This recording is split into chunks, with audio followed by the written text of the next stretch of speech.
Before I call the next speaker, this is to advise the House that this is a split call.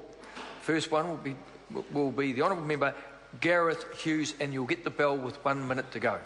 Kia ora, Mr Speaker. Ngā mihi nui kia koutou. Kia ora.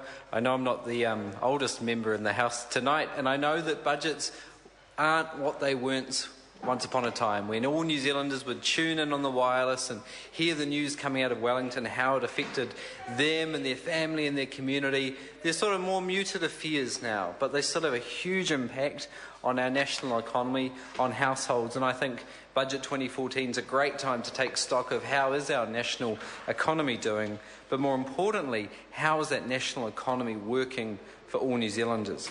So Budget 2014 was all about the surplus.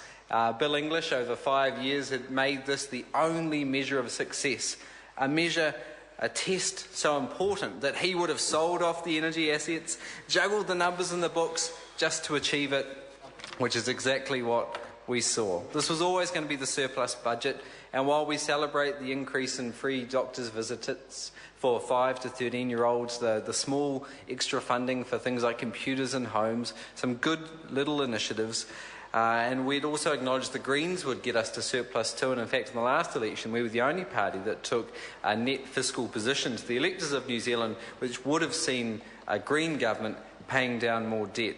So a surplus was good, but as surpluses often like to be talked about by economists, and it's important to point out economists are also like weather forecasts, often wrong. You know, it's the only sort of field where you can win a Nobel Prize disproving the truth of someone before you.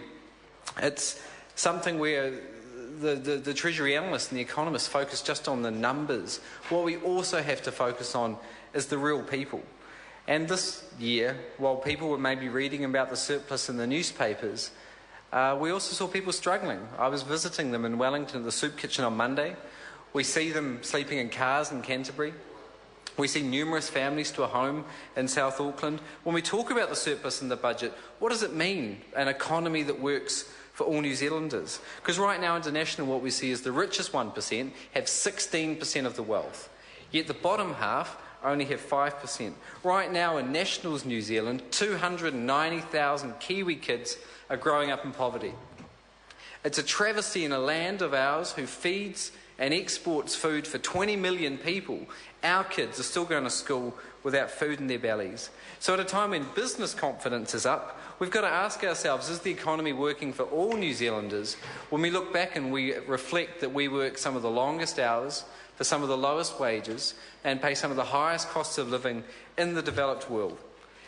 As Russell Norman pointed out in his budget speech, the legacy of this national government will be 30% of children living in poverty, 50% increase in emissions, and debt, mountains and mountains of debt.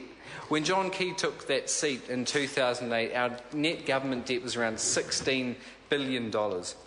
Since then, it's increased to over $61 billion. The interest is being paid by all of us, by future generations and our kids.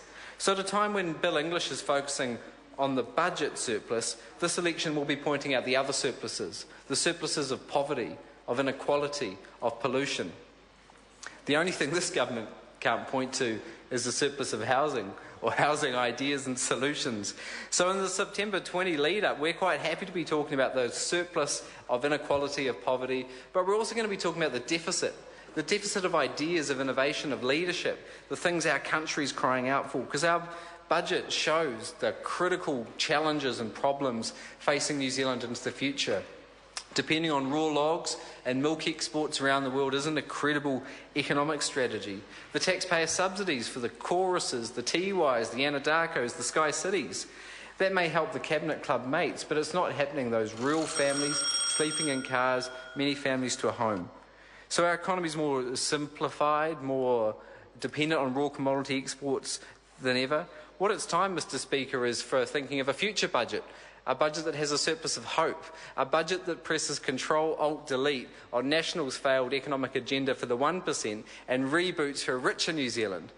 A surplus of clean energy, building a clean energy economy, an internet economy, that thrives and brings in IT businesses to New Zealand with a second internet cable, ditching the GCSB and TICSACs. So while Nationals this election is offering a deficit of ideas, a surplus of pollution and inequality, we'll be offering a surplus of hope, real leadership, a clean economy, an innovative economy, protecting our environment, lifting our kids out of poverty. Kia ora, Mr. Speaker.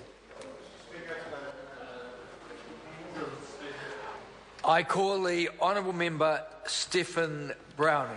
It's not a race, Mr. King. Stephen.